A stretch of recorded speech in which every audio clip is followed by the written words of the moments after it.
Salut mes petits dos argentés. Alors aujourd'hui, on va parler du dos. Pourquoi est-ce qu'il y en a qui sont beaux de face et de dos? Pourquoi est-ce qu'il y en a qui sont beaux que de face? Pourquoi est-ce qu'il y en a qui ne sont beaux que de dos? Et pourquoi est-ce qu'il y en a qui ne sont ni beaux, ni de face, ni de dos? Pourquoi est-ce qu'ils sont moches? Côté gauche, la meilleure des morphologies pour le dos, et côté droite, la pire des morphologies pour le dos. Donc alors, le plus important quand on veut avoir du dos, c'est l'insertion sur le tronc. Plus elle est basse, plus on sera beau de dos. Déjà, si vous avez ça, c'est jackpot. Parce qu'après, peu importe si vous avez des deltoïdes qui sont un peu plus gros, des trapèzes un peu plus longs, des bras qui sont un peu plus gros, vous aurez du dos quoi qu'il arrive. Ensuite, l'insertion sur l'humérus, plus elle est éloignée de la tête de l'humérus, plus quand on ouvrira les bras de face, il y aura un effet impressionnant. Là, on est clairement sur des cas comme Arnold Schwarzenegger ou Chris Bumstead, sauf que Arnold avait un buste très court et Chris Bumstead a un buste très long. Et ensuite, une insertion un peu particulière, mais qui est tout autant importante pour laisser apparaître El Famoso sapin de Noël, c'est celle-ci.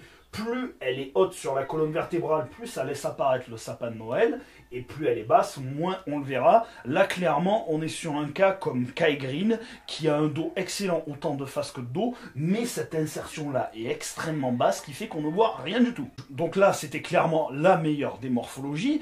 Ensuite, il y a la morphologie avec l'insertion basse ici, mais rapprochée sur la tête de l'humérus. Là, c'est clairement mon cas, ce qui fait que de face, on n'a pas une double biceps terrible, mais de dos, la double biceps est quand même très bonne.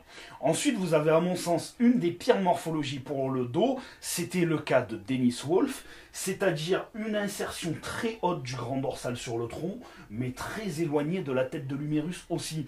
Ce qui fait que quand Dennis Wolf ouvrait les bras de face, c'était vraiment wow, ultra impressionnant, mais par contre de dos c'était plutôt Pourquoi? Parce que Dennis Wolf avait des énormes trapèzes et des énormes deltoïdes qui éclipsaient totalement son grand dorsal qui était haut et perché sur son buste. En plus de ça, Dennis Wolf avait un buste long. Et cette morphologie crée un effet d'optique assez spécial. On a vraiment l'impression que le grand dorsal est limite inexistant et qu'il y a juste un grand rond qui vient se loger sous le deltoïde. Et dans le bodybuilding, que ce soit pour les open, pour les classiques ou pour les 212, cette morphologie est vraiment très handicapante, sauf pour les men's physiques. Pourquoi? Parce qu'en men's physique, on ne vous demande pas de lever les bras.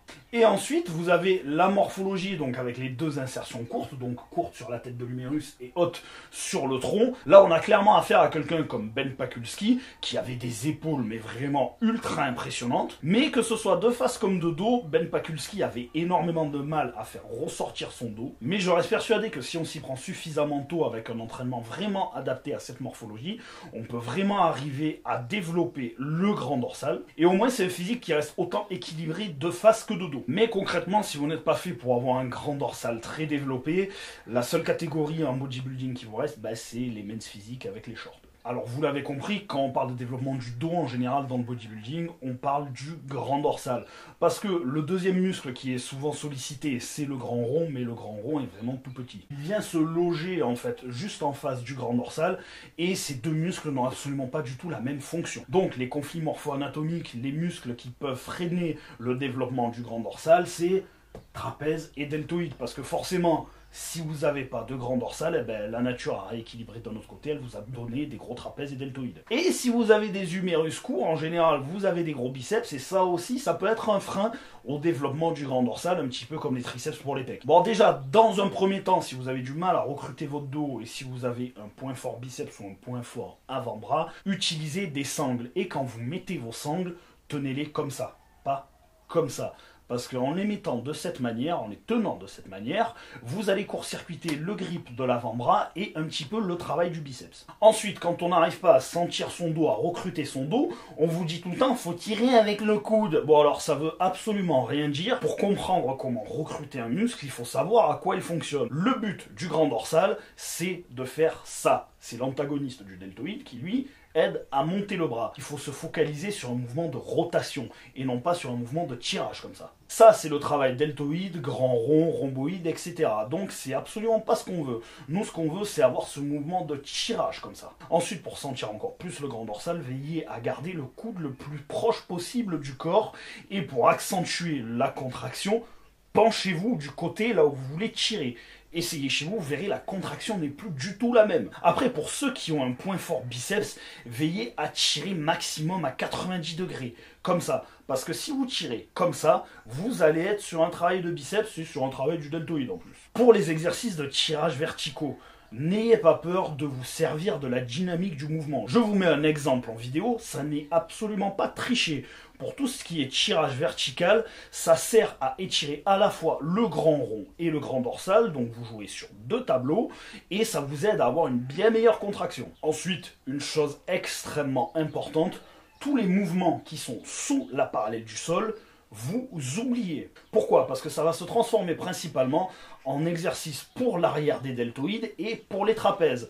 Donc tout ce qui est rowing yates, rowing T-bar vraiment ultra lourd en mode ego lifting plus, vous oubliez totalement. Je vous mets un petit exemple encore une fois sur un tirage horizontal.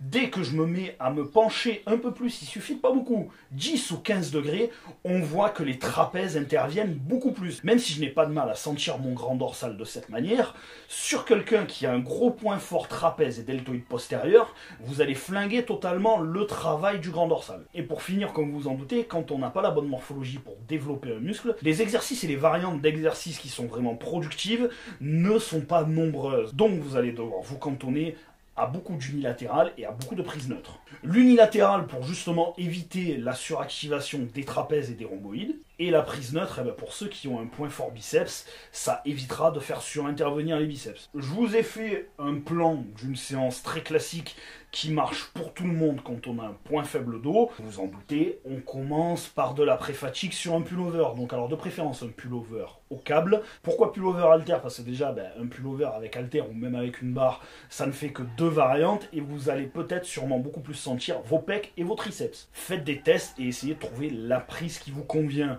que ce soit à la corde, à la barre droite, avec une barre en V pour les triceps, que ce soit prise serrée ou largeur des épaules. Ne me faites pas un truc en prise ultra large, ça ne sert absolument à rien. Et la supination encore pire, parce qu'en supination, vous allez plus sentir votre grand rond et votre deltoïde postérieur. Donc clairement, c'est ce qu'on ne veut pas. Nous, ce qu'on cherche, c'est activer et congestionner le plus possible le muscle qui est le point faible, donc le grand dorsal. Et bien sûr, ça ne sert à rien de prendre lourd, donc des séries de 15 à 20 répétitions, 45 secondes, 1 minute de repos pour vraiment congestionner à mort le grand dorsal et ne pas se flinguer nerveusement pour les exercices polyarticulaires suivants. L'idéal après ça, c'est un tirage vertical, soit en unilatéral en gardant le plus possible le coude proche du corps et en venant contracter en se penchant du côté qu'on travaille, mais certains d'entre vous peuvent ne pas le sentir.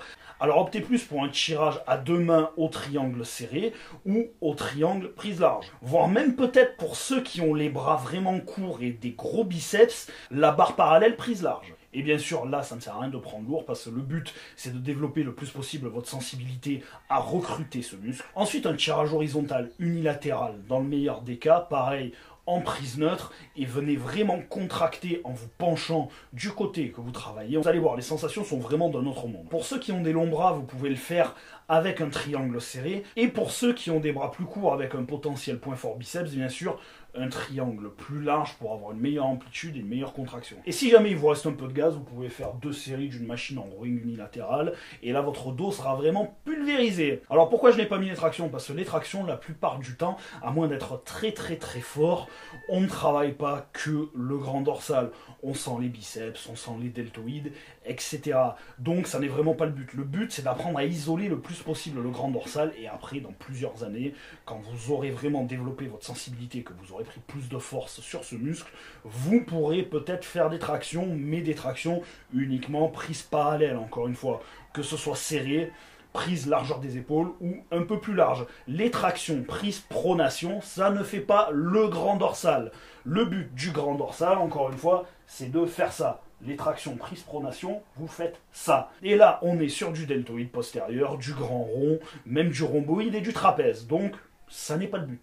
Et ensuite, pourquoi pas de soulevé de terre? Parce que si vous n'êtes pas fait pour avoir un grand dorsal développé naturellement, eh ben vous allez plus sentir vos deltoïdes postérieurs et vos trapèzes. Donc, c'est pas le but. Voilà, c'est la fin de cette vidéo. J'espère que ça vous a plu. Si jamais vous voulez une analyse morpho-anatomique complète, eh bien contactez-moi. Il y a tout ce qu'il faut dans la description de la vidéo. Pareil, si vous voulez du coaching, je vous dis à bientôt pour une prochaine vidéo. Ciao.